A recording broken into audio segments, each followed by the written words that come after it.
Apa bukti yang kita lihat di kitab suci di mana Allah memberkati Yakub meskipun di tengah-tengah ketidaktaatannya maupun di dalam respon ketaatannya ya.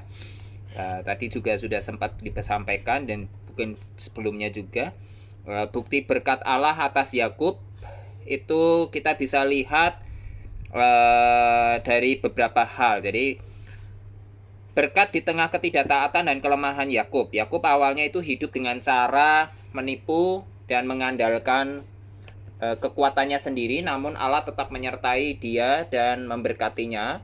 Di mana saat ia menipu ayahnya Ishak untuk mendapatkan berkat di dalam Kejadian pasal 27, meski perbuatannya salah, Allah tidak membatalkan rencananya. Jadi berkatnya itu tidak dibatalkan.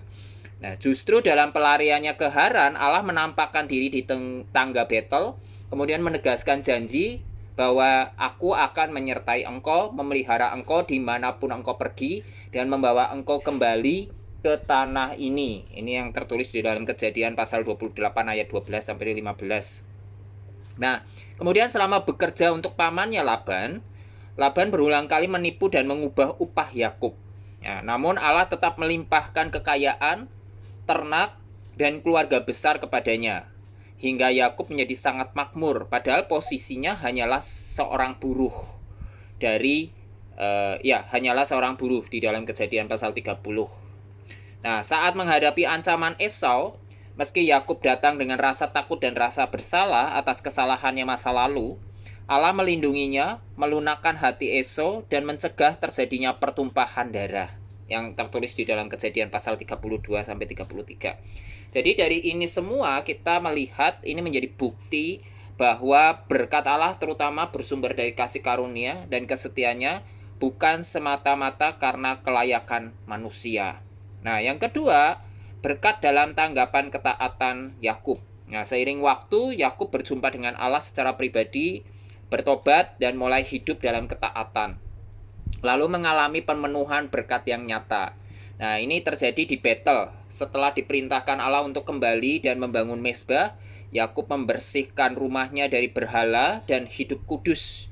Nah, Allah menampakkan diri lagi, menegaskan namanya diubah menjadi Israel, dan memperkuat janji bahwa keturunannya akan menjadi bangsa yang besar, bahkan raja-raja akan muncul dari dirinya, dan tanah Kanaan diberikan untuk keturunannya, yang tertulis di dalam Kejadian 35 ayat 1 sampai 15. Hidup damai dan makmur di tanah perjanjian. Ini juga salah satu berkat yang nyata di dalam kehidupan Yakub. Setelah hidup dalam ketaatan, Yakub menetap dengan aman, kekayaannya bertambah, dan Allah memelihara keluarganya meski melalui berbagai tantangan. Nah, akhirnya saat usianya sudah tua, ia pindah ke Mesir dengan penuh berkat, disambut hormat oleh Fir'aun, dan menjadi akar bagi pertumbuhan bangsa Israel. Dan yang terakhir adalah pemberian warisan rohani.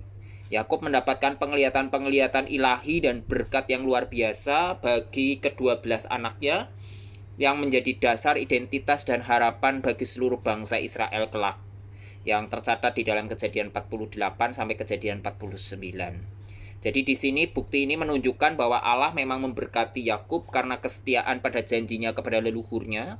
Bahkan saat Yakub masih lemah atau masih jatuh di dalam dosa, ya.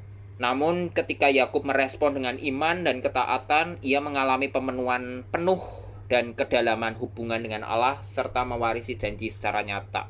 Ini juga menjadi refleksi untuk diri pribadi maupun kita juga orang percaya, bahwa bagaimanapun kita ini sebenarnya tidak akan pernah sempurna. Kita bukan orang yang sempurna, kita orang yang jatuh di dalam dosa, dan kesadaran bahwa kita jatuh di dalam dosa justru menjadi cara Tuhan untuk kemudian memulihkan kehidupan kita, dan kemudian kita mengalami berkat yang nyata di dalam kehidupan ini, seperti apa yang juga terjadi dalam kehidupan Yakub. Mungkin itu saja mungkin kalau dari saya. Terima kasih.